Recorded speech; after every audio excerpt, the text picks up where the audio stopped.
सबसे पहले आज की अहम खबर, इस्लामाबाद पर ड्रोन के हमले।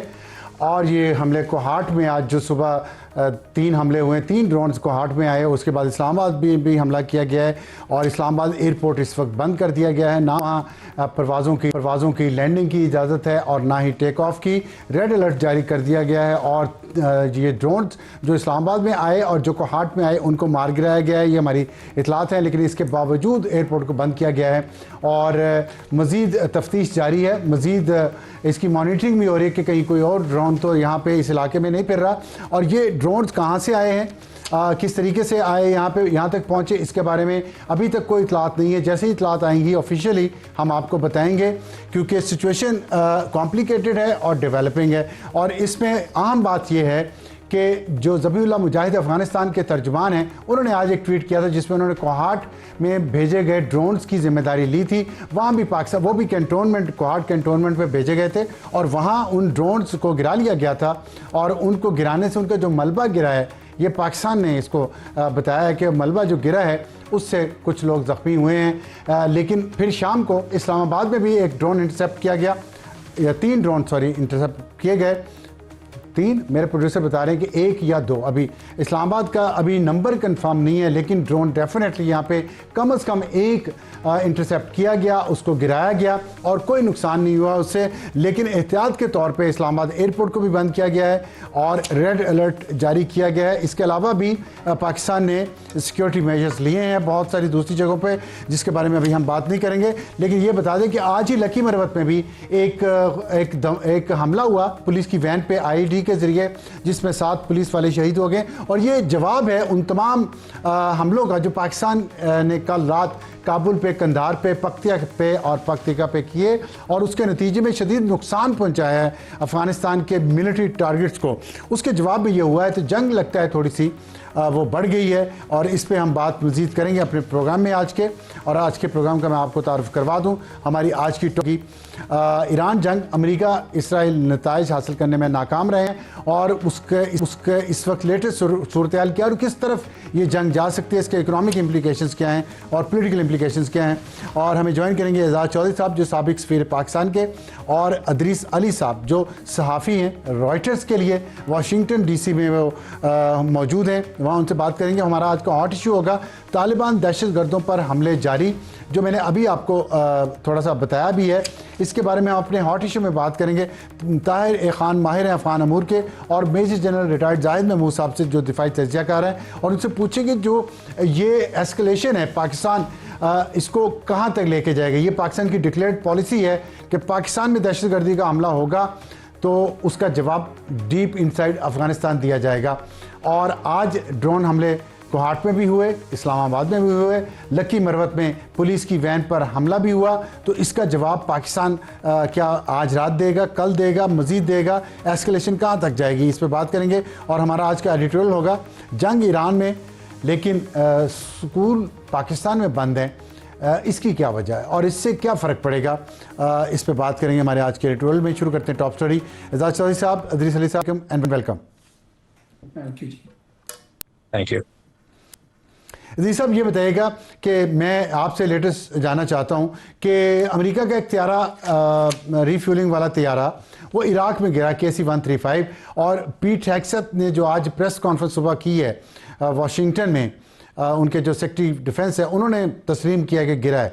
मिनाब स्कूल में जो बच्चों की शहादत हुई है, 165 बच्चे उसमें मारे गए हैं, उनके बारे में भी अब वो मान रहे हैं। पहले वो कह रहे थे कि ईरान ने किया है।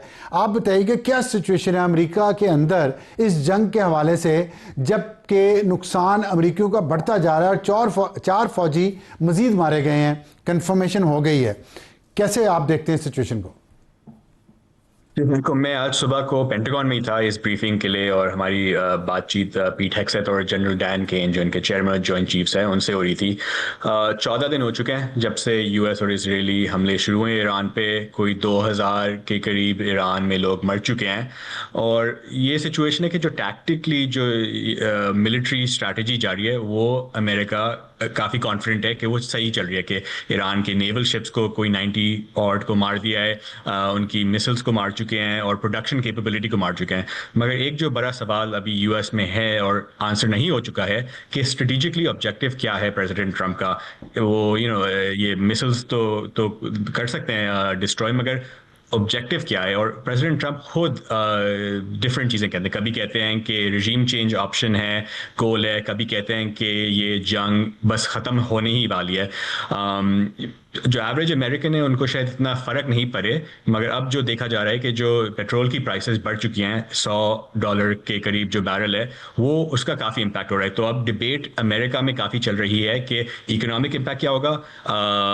12-13 यूएस सोल्जर्स अभी मर चुके हैं इस जंग में। तो आई थिंक जितना ये चलता रहेगा उतने ज़्यादा क्वेश्चंस बढ़ते रहेंगे और पॉलिटिकली प्रेसिडेंट ट्रम्प के लिए ठीक शायद काफ़ी मुश्किल हो आंसर करना। ठीक। एजाज चौधरी साहब, आप देख रहे हैं सिचुएशन को बड़ी अच्छी तरह से, गल्फ में जो चल रही है इस वक्त। एक पीस मिशन भी प्राइम मिनिस्टर शहबाज शरीफ लेके कल सऊदी अरेबिया गए थे। इससे पहले उनकी ईरानी सदर मसूद पेज़ेश्कियान से बात भी हुई है डिटेल से। आप क्या देखते हैं सिचुएशन को? क्या कोई पीस रिस्टोर हो सकता है, सीज फायर हो सकती है, ये जो पाकिस्तान ने कोशिश शुरू की है इसके बाद?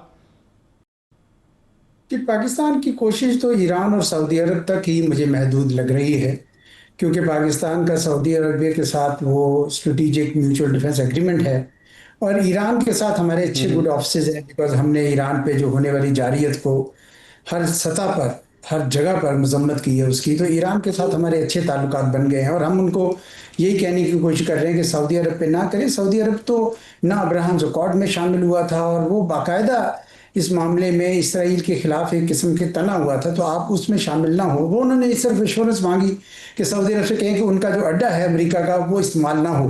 तो कोशिश तो बहरहाल यही है हमारे वज़ीर आज़म की कि चले दोनों के दरमियान अमन ही किया जाए। कुछ लोग ये कहते हैं कि जनाब ये दोनों के दरमियान जो है यानी अगर एग्रीमेंट है तो पाकिस्तान की फ़ौज भी लगेगी। तो मेरा तो कहना यह है कि जब दो मुसलमान मुल्कों के दरमियान जंग हो, जिस तरह पाकिस्तान और अफगानिस्तान की है, तो हम ये नहीं समझते कि सऊदी अरब के सोल्जर्स यहाँ पे आ जाएंगे या हम ईरान और सऊदी अरब के दरमियान है तो पाकिस्तान के सोल्जर्स चले जाएंगे। मकसद ये है कि ऐसे मौक़ों पर इन दोनों मुल्कों को कोशिश करनी चाहिए कि अमन कराएं।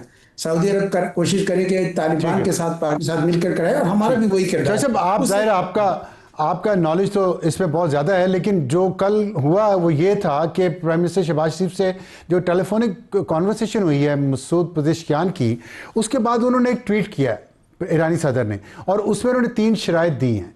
एक ये है कि उनके जो लेजिटिमेट राइट्स हैं ईरान के वो तस्लीम किया जाएं, रेपरेशंस जो दावा है माली तौर पे वो किया जाए उनका जो नुकसान हुआ है, और स्ट्रॉन्ग इंटरनेशनल गारंटीज उन्होंने मांगी थी।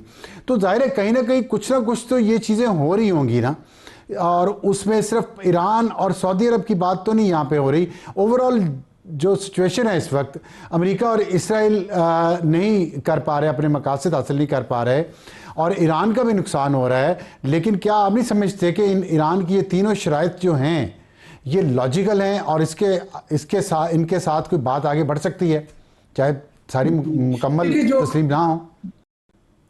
जी, जो जंग का बड़ा कैनवस है ना, मैं तो सिर्फ बात कर रहा था पाकिस्तानी सफारतकारी की। जो बड़ा कैनवस है उसमें मेरा नहीं ख्याल कि अमेरिका हमसे कोई एक्सपेक्ट कर रहा है कि हम कोई किरदार अदा करें। अलबत्ता मैंने कुछ सुना है कि ओमान को उन्होंने कुछ कहा है इस मामले में किरदार अदा करने के लिए। तो बाकी तो आपको पता है कि और कोई कुव्वतें बीच में आ ही नहीं रही है, किसी किस्म का किरदार भी अदा कोई नहीं कर रही है। बड़ी जो तस्वीर खींच रही है, जिसका अभी इदरीस साहब ने भी बताया कि अमेरिका का इन्हिसार तो सिर्फ ये है कि हम कितना कि इनको मार सकते हैं, अब कारपेट बॉम्बिंग करेंगे, मैस मर्डर करेंगे और मजीद अपने लिए बदनामी लेंगे।